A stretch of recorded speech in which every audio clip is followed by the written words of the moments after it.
esse próprio evento, da forma como ele sucede de maneira sobrenatural. Uhum. E sucede de maneira sobrenatural por causa da divindade. Então, o humano de Cristo morre. E não é foi um erro, né? Um erro lá de... E acharam que tinha morrido, mas não morreu. Mas não morreu.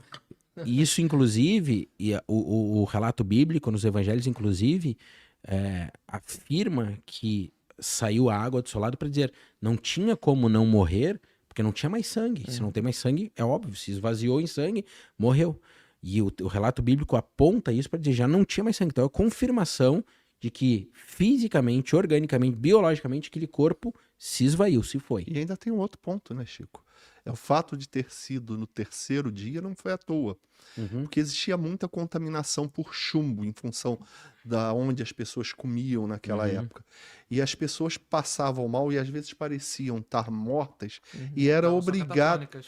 mas na realidade não estavam mortas. Sim, o ritmo o cardíaco, ritmo né? cardíaco Ele ia baixava baixar, tanto quase que parecia que tinha morrido. e elas eram obrigadas a ser veladas por 3 dias, e só era dada realmente como morta depois de 3 dias. E para que não houvesse dúvida, Deus, na sua infinita perfeição, ele ressuscita somente no terceiro dia, para que ninguém pudesse contestar, literalmente, para que aquilo fosse um fato incontestável para todo mundo.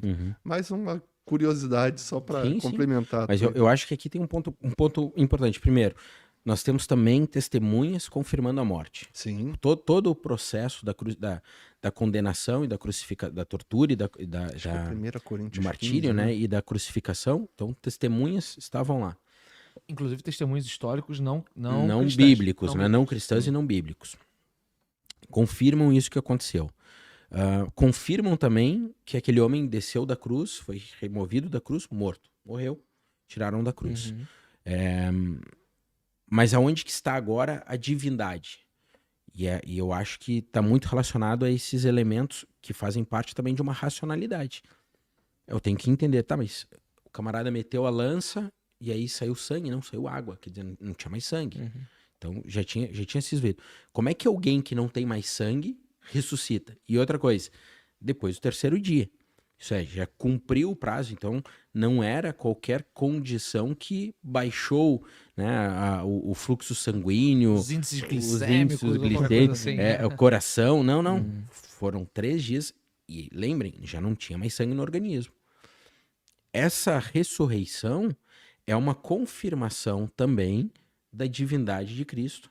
E não só evidencia o atuar sobrenatural nele, ou através dele, como também traz aqui o cumprimento, de novo, de profecias num processo milenar, histórico, né, que estavam sendo apontadas, se cumprindo nele. E aí, se a gente olhar nessa perspectiva, é inevitável nós dizermos assim, é impossível Jesus não ser Deus. Primeiro, porque ele, como o Rodrigo falou, ele se encaixa em todas as chaves, ou em todas as fechaduras, né? Todos os elementos hermenêuticos das escrituras. Então, veja, eu tenho 39 livros. Jesus se encaixa nos 39.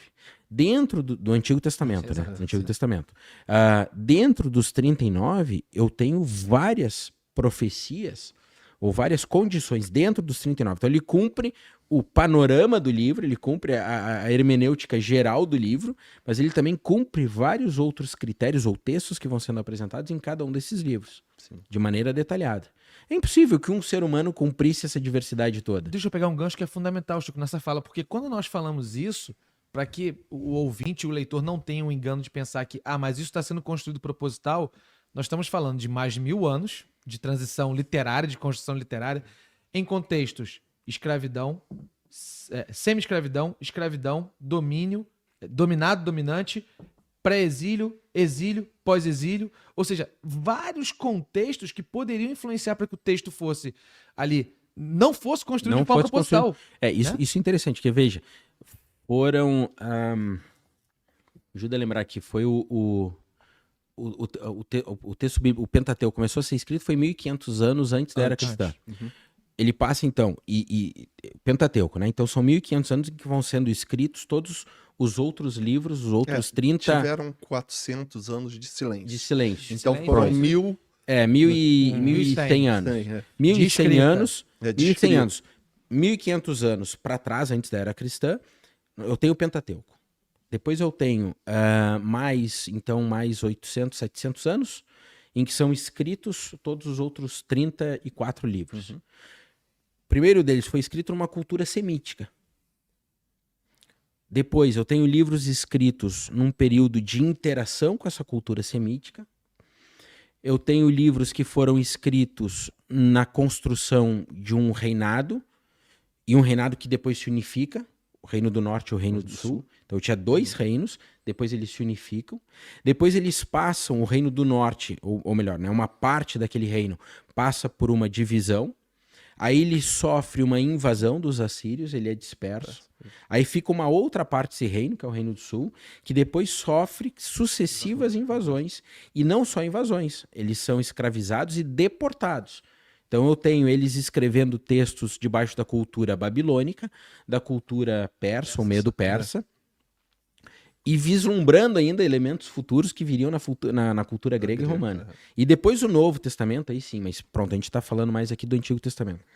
Veja que essa diversidade toda nesse distanciamento temporal, porque, vejam, 1000 e tal anos não é 1000 e tal dias, não é nem 1000 Nem e tal falamos de meses. salmos escritos por autores que nem se conheceram Nem falando se de conheceram. Messias.